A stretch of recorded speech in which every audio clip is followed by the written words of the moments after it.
Hi, I'm Don. Welcome to my channel. First off, my MAQUINA book is out, finally out. Do grab a copy, I'll put links below. Today I'll show you glaze painting on Gunpla. Glaze painting is a painting technique best utilized by miniature painters. It's an awesome, very effective technique that could be used on Gundam.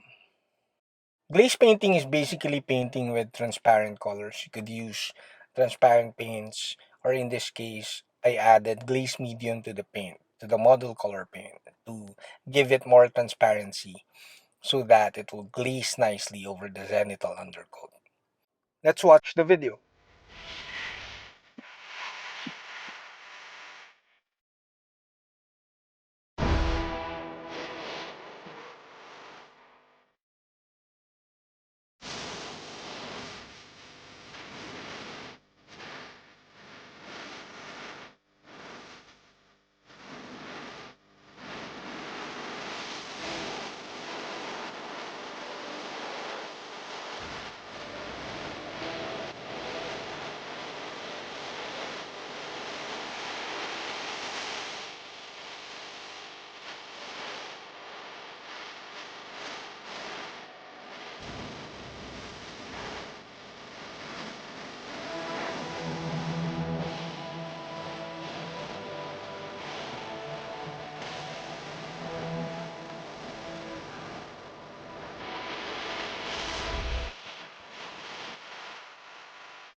Like, comment, and subscribe, and buy a copy of my book.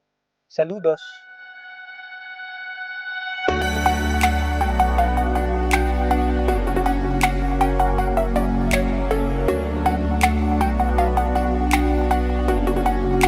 Hi, I'm Don. Welcome to my channel.